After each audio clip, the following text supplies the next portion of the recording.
Hello दोस्तों जिन किसानों की फसल मौसम के कारण या अन्य कारणों से खराब हो चुकी है तो वो ऑनलाइन मुआवजे के लिए आवेदन कर सकते हैं। जैसा कि हरियाणा सरकार के द्वारा यहाँ पे क्षतिपूर्ति पोर्टल आरंभ कर दिया गया है, तो आप ऑनलाइन आवेदन करके अपनी क्षतिपूर्ति प्राप्त कर सकते हैं। तो किस प्रकार से आप मुआवजे के लिए आवेदन करेंगे, पूरी प्रक्रिया मैं आपको यहाँ पे बताने वाला हूँ। यहाँ पे किस लिंक पे आपको ऑनलाइन आवेदन करना है, किस प्रकार से आप रजिस्ट्रेशन करेंगे और पूरी डिटेल किस प्रकार से भरेंगे। तो दोस्तों यहाँ पे सरकार के द्वारा कहा गया है कि फसल जब से खराब हुई है उसके 72 घंटों के अंदर अंदर आपको रजिस्ट्रेशन करवाना होगा और इसका रजिस्ट्रेशन आपको क्षतिपूर्ति पोर्टल पर कराना होगा। तो चलिए क्षतिपूर्ति पोर्टल के बारे में भी मैं आपको आगे बताने वाला हूं। तो दोस्तों हरियाणा सरकार के द्वारा क्या कुछ कहा गया है वो मैं आपको यहां पे बता देता हूं। यहां पे हरियाणा सरकार ने किसानों के कल्याण के लिए ई क्षति पोर्टल आरंभ कर दिया है। इस पोर्टल के माध्यम से अब किसान सीधे ही अपनी फसलों का मुआवजा या कोई भी उनको नुकसान होता है प्रकृति तौर पर, तो आप यहाँ पे आवेदन कर सकते हैं।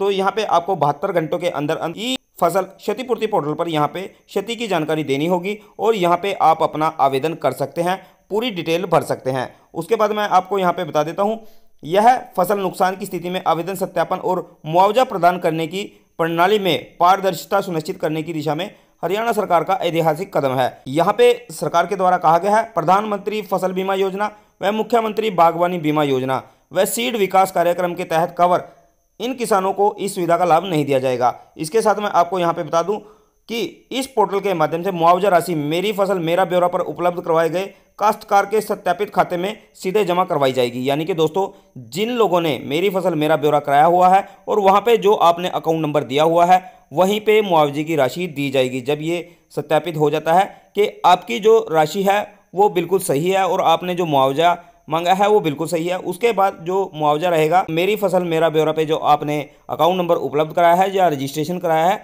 उस वाले अकाउंट में राशि है वो डाल दी जाएगी। किसानों को मेरी फसल मेरा ब्यौरा के अलावा कहीं और पंजीकरण करने की आवश्यकता नहीं है।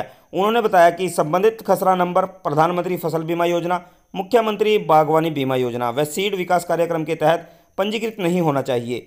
तो यहाँ पे मैं आपको बता दूं, यदि आपने फसल बीमा योजना या फिर मुख्यमंत्री बागवानी बीमा योजना या फिर सीड विकास कार्यक्रम के तहत पंजीकरण करा रखा है तो आप इस योजना पे पंजीकृत नहीं हो सकते। इसके साथ मैं आपको बता दूं, इस पोर्टल पर किसान समय समय पर अपने आवेदन की स्थिति भी देख सकता है। पंजीकरण हेतु मोबाइल नंबर, परिवार पहचान पत्र या मेरी फसल मेरा ब्यौरा पंजीकरण संख्या आपको यहाँ पे अनिवार्य है।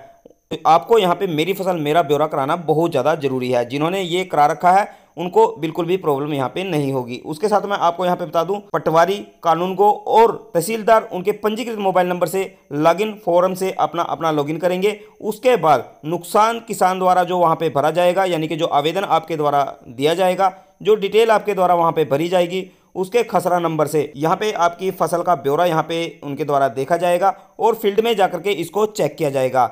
इसके बाद एसडीएम अपने लॉगिन फॉर्म से लॉगिन करेंगे और पटवारी, कानूनगो व तहसीलदार द्वारा प्रस्तुत किए गए बेमेल डाटा को देख सकेंगे। उन्होंने बताया कि किसान द्वारा दर्ज कराई गई शिकायत का पुनः सत्यापन भी संबंधित इलाके में एसडीएम द्वारा किया जाएगा। इसके लिए उसका मेरी फसल मेरा ब्यौरा पर पंजीकरण कराना अनिवार्य है, जैसा कि मैंने आपको पहले बता दिया है। इसके बाद जो मुआवजे की रकम है वो रिलीज कर दी जाएगी। तो इस प्रकार से एसडीएम के द्वारा आपका पूरा प्रोसेस कंप्लीट किया जाएगा।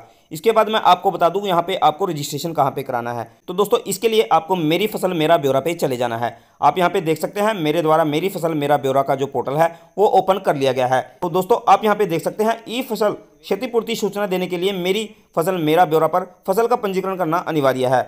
तो यहाँ पे ई फसल क्षतिपूर्ति सूचना देने के लिए, तो दोस्तों जैसे कि मैं शुरू से आपको बताते आ रहा हूँ, ई फसल क्षतिपूर्ति सूचना देने के लिए मेरी फसल मेरा ब्यौरा पर फसल का पंजीकरण करना अनिवार्य है। उसके साथ आप नीचे की तरफ यहाँ पे देखेंगे, मैं आपको दिखा देता हूँ। आप यहाँ पे देख सकते हैं, यहाँ पे ई फसल क्षतिपूर्ति सूचना देने के लिए यहाँ पे क्लिक करें। तो यहाँ पे आपको क्लिक कर देना है। जैसे ही आप यहाँ पे क्लिक करेंगे तो आपके पास इस प्रकार से डिटेल खुल के आ जाएगी। ई फसल क्षतिपूर्ति सूचना लॉगिन फॉर्म हरियाणा, आप किस माध्यम से लॉगिन करना चाहते हैं। तो दोस्तों यहाँ पे आप परिवार पहचान पत्र आईडी से भी लॉगिन कर सकते हैं, फसल मेरा ब्यौरा आईडी से भी लॉगिन कर सकते हैं, मोबाइल नंबर से भी लॉगिन कर सकते हैं। तो आपको सिंपली यहाँ पे मोबाइल नंबर नीचे की तरफ डाल देना है और लॉगिन कर लेना है। और जरूरी जो जानकारी है आपको अपनी फसल और ब्यौरा के बारे में जानकारी दर्ज कर देनी है। तो इस प्रकार से आप यहाँ पे रजिस्ट्रेशन कर पाएंगे और मुआवजे के लिए यहाँ पे अपना आवेदन कर पाएंगे। तो दोस्तों अगर जानकारी अच्छी लगी है तो जानकारी को लाइक और शेयर जरूर कर दें और ऐसी ही जानकारियाँ लगातार पाने के लिए चैनल को सब्सक्राइब जरूर करके रखें। तो धन्यवाद दोस्तों, फिर मिलते हैं एक नई वीडियो नई जानकारी में। तब तक के लिए धन्यवाद। जय हिंद, जय भारत, वंदे मातरम।